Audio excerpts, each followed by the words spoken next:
আসসালামু আলাইকুম ভিউয়ার্স, আমি 2 মাস পরে এসে আমার সাদিককে পেয়েছি। বাংলাদেশের কিছু অভিজ্ঞতা শেয়ার করব। সাদিক, আমি আপনাকে একটা কথা বলি, বাংলাদেশের যে অবস্থা, আমরা আসলে প্রবাসে এসেছি পরিবারের সবাইকে সুখে রাখতে এবং নিজে সুখী হতে।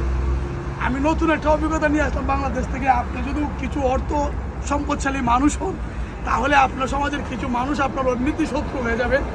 আপনি তাদের কাছে শত চেষ্টা করলেও আর ভালো হয়ে থাকতে পারবেন না। আপনি বুঝতে পারছেন, আমি জানেন, আমি বাংলাদেশে গিয়ে আমার বাস্তব অভিজ্ঞতা আপনাদের সাথে শেয়ার করছি।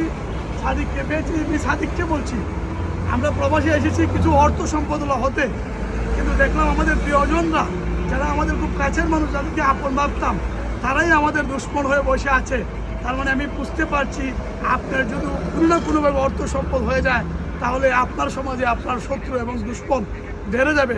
চাই আপনজনরা যদি আপনার দুশ্মন হয়ে যায়, তাহলে আপনি সতর্ক থাকবেন। আমার সাথীকেও বলছি, আপনিও সতর্ক থাকবেন, কারণ মানুষের কাজই হচ্ছে মানুষের ক্ষতি করা। কারণ আপনি গরিব হইলে আপনার কোনো দুশ্মন নাই, সম্পদশালী মানুষের দুশ্মনের কোনো অভাব না, এমনি দুশ্মন হয়ে যায়। ওকে, আসসালামু আলাইকুম।